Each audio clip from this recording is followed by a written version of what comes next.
به نام خالق هستی، ناخودآگاه جمعی و کهن الگوها، فصل دوم، پارت 2.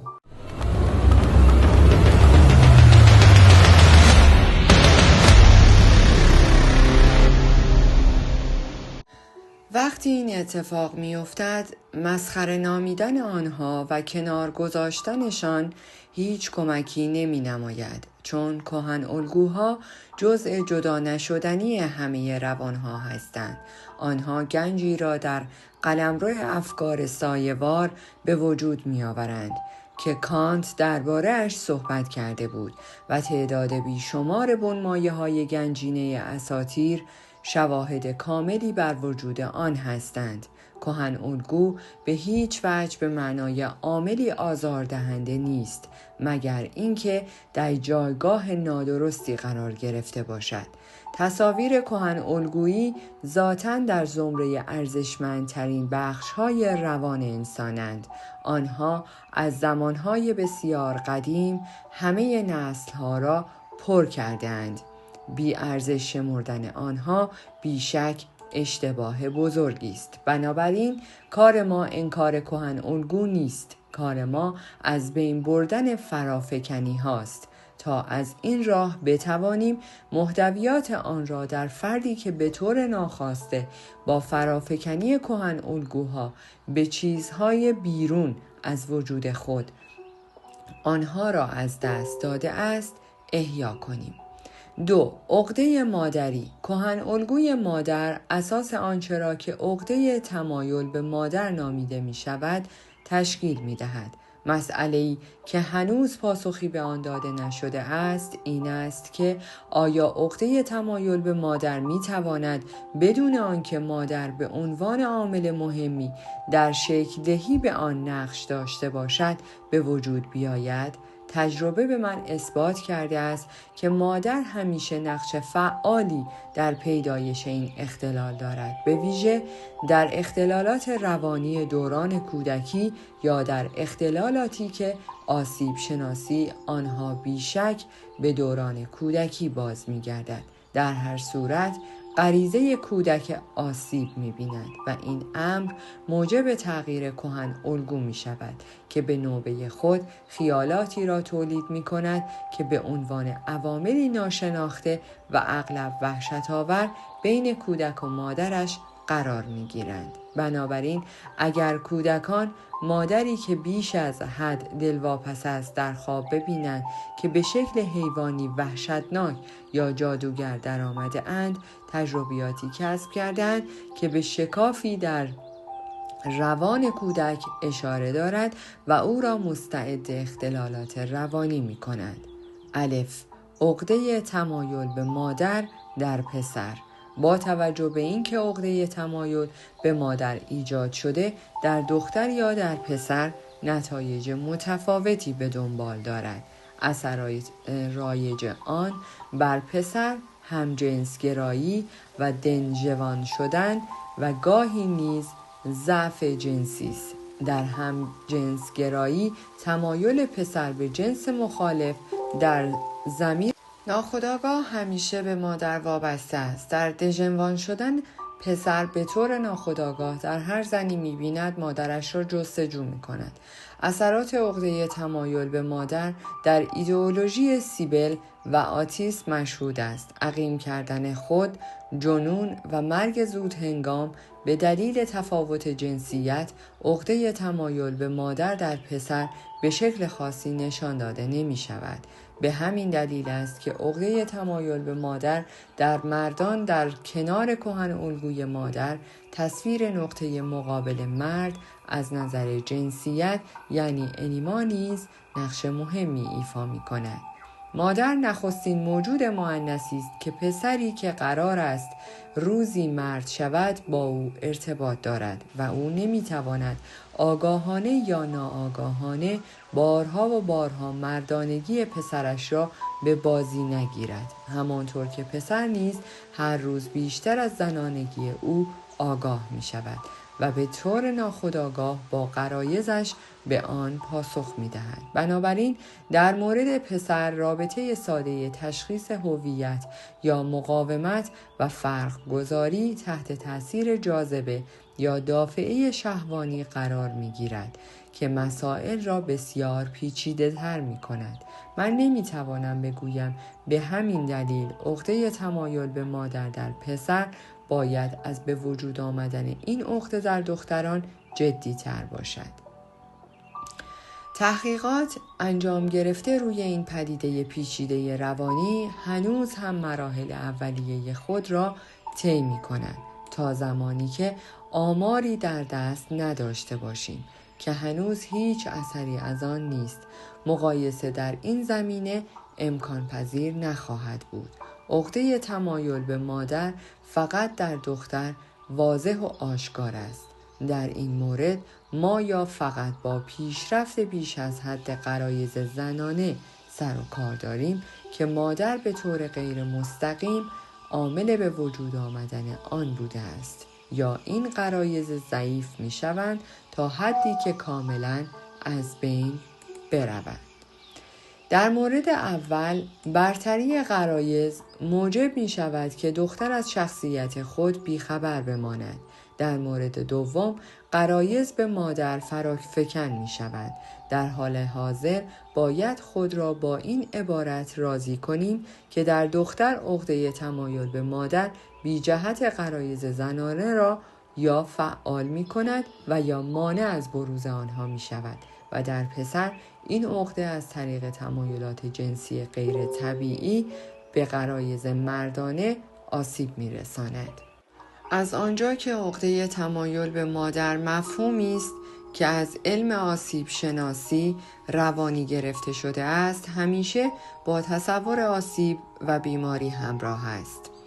اما اگر این مفهوم را خارج از حیطه محدود معنای آسیب شناسانش در نظر بگیریم و دلالت‌های مفهومی بیشتری را برایش تعریف کنیم، می توانیم ببینیم که تأثیرات مثبتی هم دارد.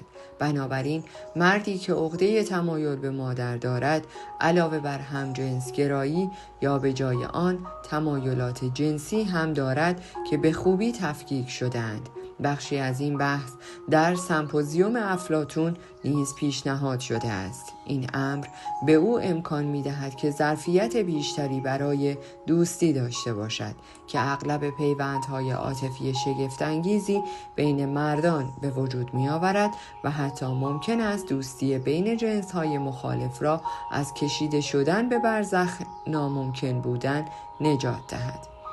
ممکن است چنین مردی از قریحه‌ای مناسب و حس زیباشناسی برخوردار باشد که به دلیل وجود تمایلات زنانه به وجود آمدند. او می‌تواند به دلیل وجود دیدگاه‌ها و مهارت‌های تقریباً زنانه به عنوان معلم عملکرد بسیار خوبی از خود نشان دهد و پیرو سنت‌های قدیمی شود و ارزش‌های گذشتگان را پاس بدارد. او اغلب آکنده از احساسات مذهبی است که کمک می‌کند آموزه‌های روحانی را تحقق ببخشد و قدرت پذیرش معنویات هم دارد که موجب می‌شود تا الهام را بپذیرد.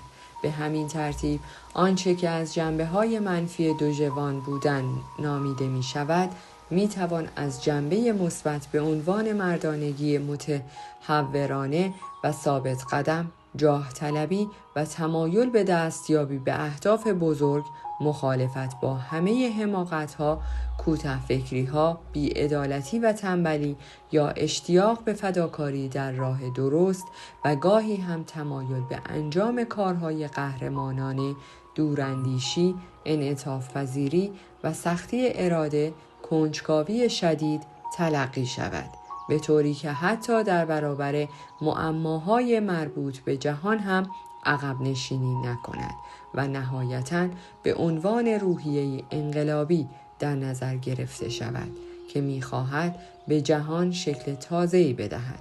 همه این امکانات در بنمایه‌های اسطوره‌شناسی که قبلاً از آنها به عنوان جنبه‌های مختلف کهن الگوی مادر نام برده شد منعکس شدند. چون قبلا به عقده تمایل به مادر در پسر اشاره کردم که شامل پیچیدگی‌های انیما نیز می شود و درون مایه کنون بحث نیز کهن الگوی مادر است. در ادامه باید روانشناسی مردان را به پس زمینه ببریم.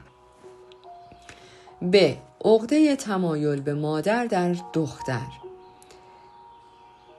تشدید عملکرد مادرانه. ما متوجه شده ایم که در دختر عقده تمایل به مادر یا موجب تشدید جنبه مؤنث و یا منجر به سرکوب آن می شود. اقرار در جنبه مؤنث به معنای تشدید همه غرایز زنانه و بالاتر از همه آنها غریزه مادری است. جنبه منفی این امر در زنی مشاهده می شود که تنها هدفش به دنیا آوردن بچه است. برای او شوهر به وضوح در درجه دوم اهمیت قرار دارد. شوهر فقط ابزاری برای حمایت اوست و زن به او به چشم موجودی می نگرد که باید مثل بچه ها، خویشاوندان ناتوان، گربه ها، سگ ها و وسایل خانه از او نگهداری شود. حتی شخصیت خود زن هم در این حالت در درجه دوم اهمیت قرار می گیرد، به طوری که اغلب از ویژگی های آن آگاهی ندارد، چون او در دیگران و از طریق آنها زندگی می کند و کم و بیش خود را در جای همه کسانی قرار می دهد که از آنها نگهداری می کند. او ابتدا بچه ها را به دنیا می آورد و از آن به بعد به آنها می چسبد، چون بدون آنها او اصلا وجود ندارد. او مانند دمتر با اسرار سرسختانش خدایان را مجبور می کند که حق تملک بر دخترش را به او بدهند. اروس به شکل روابط قوی مادرانه درآمده، ولی به عنوان تمایل شخصی به صورت ناخودآگاه باقی مانده است. اروس ناخودآگاه همیشه خود را به صورت تمایل به قدرت نشان می دهد. زنانی از این دست با وجودی که پیوسته برای دیگران زندگی می کنند در حقیقت قادر به انجام هیچ نوع فداکاری نیستند. آنها که توسط تمایل بیرحمانه‌ای به قدرت و اسراری دیوانه‌وار بر حق مادرانه‌شان هدایت می شوند، اغلب نه تنها شخصیت خود بلکه زندگی فرزندانشان را نیز نابود می کنند. چنین مادری هرچه کمتر از ویژگی‌های شخصیتی خود آگاهی داشته باشد، تمایل به قدرت در ضمیر ناخودآگاهش بیشتر و خشونت آمیزتر می شود. برای بسیاری از این زنان نماد بابو مناسبتر از دمتر است. ذهن انسان خود به خود رشد نمی کند و معمولاً در شرایط اولیه خود به صورت ابتدایی ناخوانا، بیره و در عین حال به اندازه خود طبیعت خالص و عمیق باقی می‌ماند. او خود این موضوع را نمی‌داند و بنابراین نمی‌تواند هوشمندی ذهن خود را دریابد یا از دیدگاه فلسفی با دیدن عمق آن شگفت زده شود. او هرگز چیزی را که گفته است بلافاصله فراموش نمی‌کند. ب. رشد بیش از اندازه اروس. به هیچ وجه این طور نیست که عقده‌ای که در دختر چنین مادری به وجود می آید لزوماً به تشدید غریزه‌ای بیانجامد. کاملاً برعکس، این غریزه ممکن است کاملاً از بین برود. در این صورت اروسی که بیش از حد قوی شده حاصل می شود و این امر تقریباً همیشه به روابط زناکارانه ناخودآگاه با پدر می انجامد. اروس تشدید شده تأکیدی غیرعادی بر شخصیت دیگران دارد. حسادت مادر و تمایل او به شکست دادن دختر بنمایه اصلی کارهای بعدیش می شود که اغلب فاجعه به بار می آورد. زنانی از این دست ماجراهای رمانتیک و احساسی را برای خودشان دوست دارند و به مردان متأهل علاقه‌مند می شوند. البته کمتر به خاطر خودشان و بیشتر به این دلیل که آنها ازدواج کردند و به این زنان فرصت می‌دهند که ازدواجشان را نابود کنند و به هدف اصلیشان برسند. وقتی این زن به هدفش میرسد، به دلیل وجود غریزه مادرانه علاقه اش را به وی از دست می‌دهد و بعد نوبت به مرد دیگری میرسد.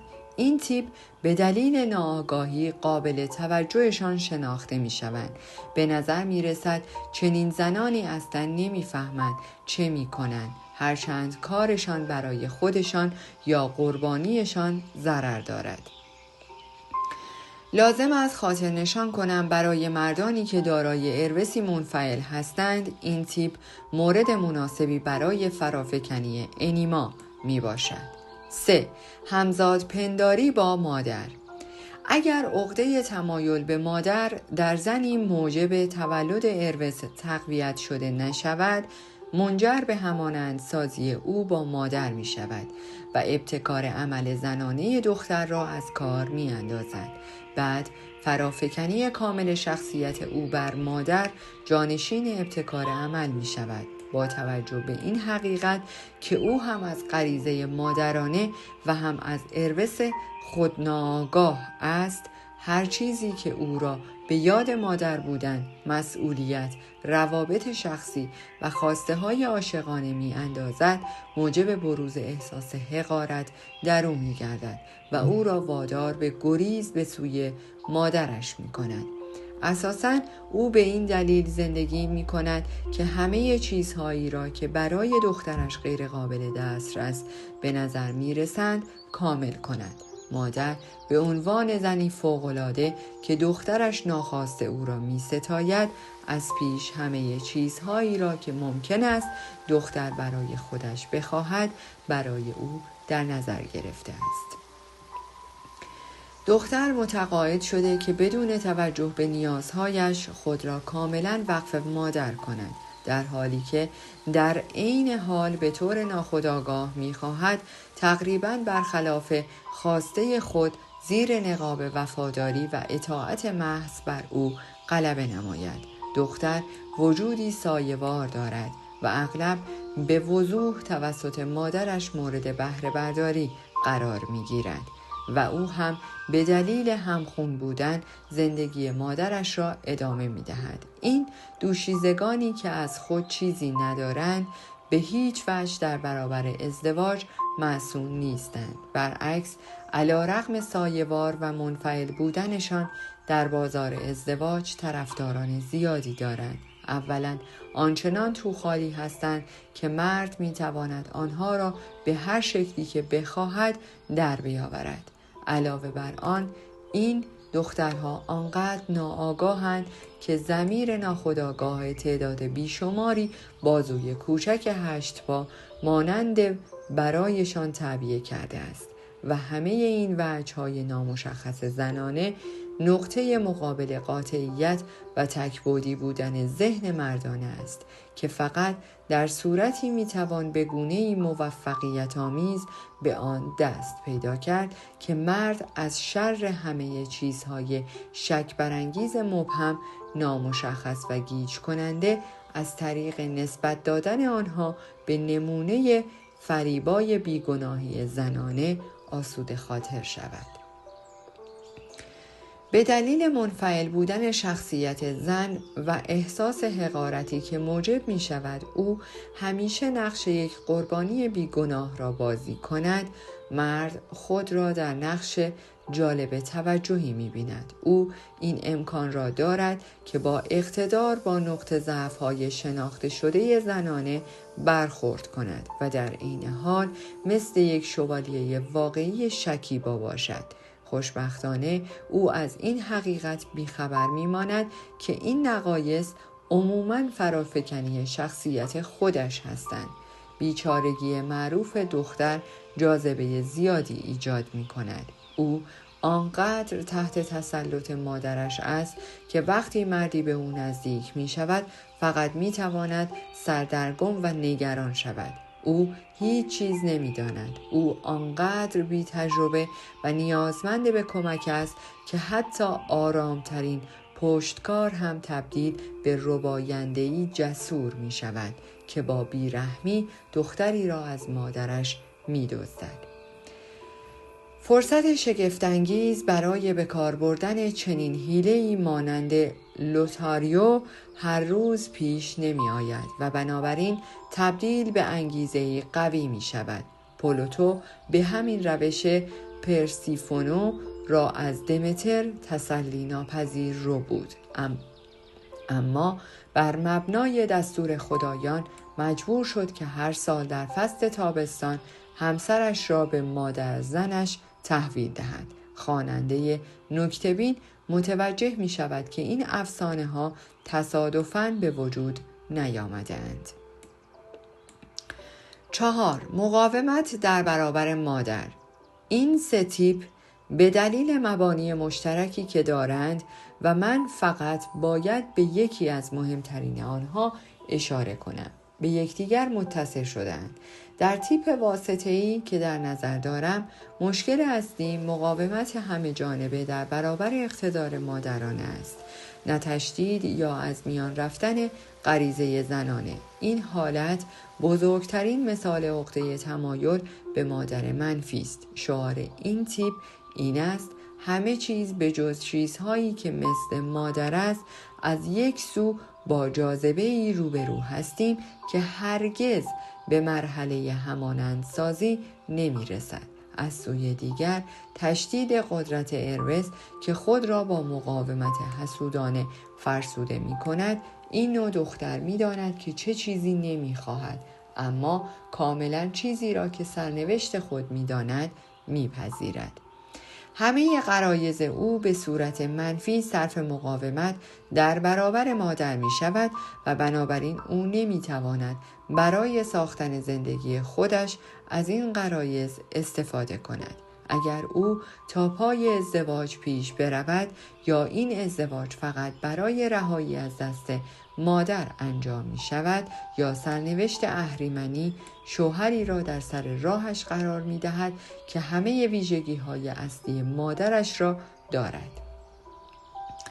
در چنین فردی همه فرایندهای غریزی با مشکل روبرو می شوند. حتی جنسیت نیز نقش خود را ایفا نمی کند، یا بچه نمی خواهد، یا وظایف مادری غیر قابل تحمل می شوند، یا به نیازهای زندگی زناشویی یا بی‌صبری و ناراحتی پاسخ می دهد.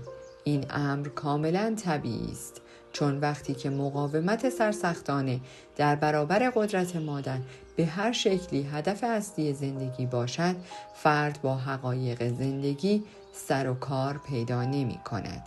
در چنین مواردی فرد اغلب می تواند ویژگی های کهن الگوی مادر را با جزئیات کامل مشاهده کند.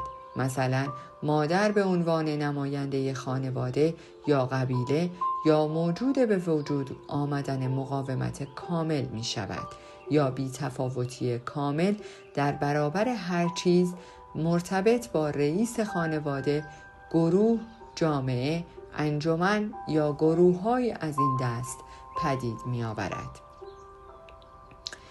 مقاومت در برابر مادر به عنوان زهدان اغلب در اختلالات قاعدگی، ناباروری، وحشت از بارداری، خونریزی و استفراغ بیش از حد در دوران بارداری، سقط جنین و چیزهایی از این قبیل مشخص می شود.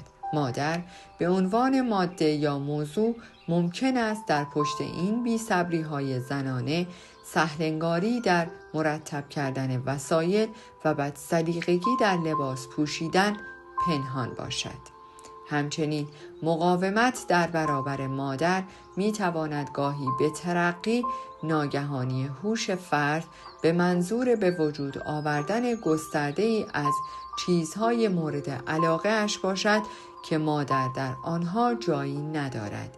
این پیشرفت به دلیل نیاز خود دختر حاصل می شود، نه به خاطر مردی که دختر می خواهد از طریق رفاقت روشنفکرانه او را تحت تأثیر قرار دهد یا جذب کند. هدف اصلی از این امر از بین بردن قدرت مادر به وسیله نقد روشنفکرانه و دانش برتر است تا بتواند همه حماقت‌ها، اشتباهات منطقی و کاستی‌هایش در زمینه آموزش را به او یادآور باشد. به طور کلی پیشرفت فکری همیشه همراه با رفتارهای مردانه است. 5. جنبه‌های مثبت عقده تمایل به مادر. الف. مادر جنبه مثبت اولین نوع عقده، یعنی پیشرفت بیش از حد غریزه مادرانه با تصویری از مادر که در همه زمانها و به همه زبانها مورد ستایش قرار گرفته است، یکسان است. این همان عشق مادرانه است که تکان دهنده ترین و فراموش نشدنی ترین خاطره زندگی و منبع اسرارآمیز رشد و تغییر است. این عشق به معنای آمدن به خانه، پناهگاه و سکوتی طولانی است که همه چیز از آنجا آغاز و به آن ختم می شود. عشق مادرانه کاملا شناخته شده و در عین حال مانند طبیعت ناشناخته است، ملایم و دوست داشتنی و در عین حال مانند سرنوشت بی‌رحم است، زندگی بخش و خوشایند است و در عین حال دروازه‌ای غیر قابل جایگزینی است که بر روی مردها مسدود می شود. مادر یعنی عشق مادرانه، تجربه من و راز من. پس چرا باید خطر کنیم و درباره انسانی که مادرمان یعنی حامل تصادفی تجربه بزرگی که شامل خودش، من و همه انسانها و در حقیقت همه عالم وجود می شود، یعنی تجربه زندگی که ما کودکان آنیم، سخنان ناپسند بگوییم. همیشه تلاش کردند که این حرفها را بزنند و احتمالاً همیشه این تلاش ادامه می‌یابد. اما یک انسان حساس نمی‌تواند منصفانه چنین بار معنایی سنگین، پرمسئولیت و حاوی بهشت و جهنم را بر دوش انسان نحیف و جایز الخطایی بگذارد که مادر اوست و تا این حد لیاقت عشق، لطف، فهم و بخشش را دارد. او می‌داند که مادر تصویر درونی مادر طبیعت و مادر معنوی و کلیت زندگی را شامل می شود که ما فقط بخش کوچک و ناتوان آنیم. لذا نباید حتی یک لحظه هم از این که مادر را به خاطر خودمان و به خاطر خودش از زیر این بار نجات دهیم تعلل ورزیم. این وزن عظیم معنایی را به مادر پیوند می دهد و او را نیز به ذهن و بدن کودک زنجیر می کند. در پایان از شما دوستان عزیزم می خواهم برای حمایت بیشتر ما کانال ما را به دوستان خود معرفی کنید. برای انرژی بیشتر ما رو لایک کنید و برای ادامه پرقدرت‌تر سابسکرایب. تا درودی دیگر، درود و 200 بدرود.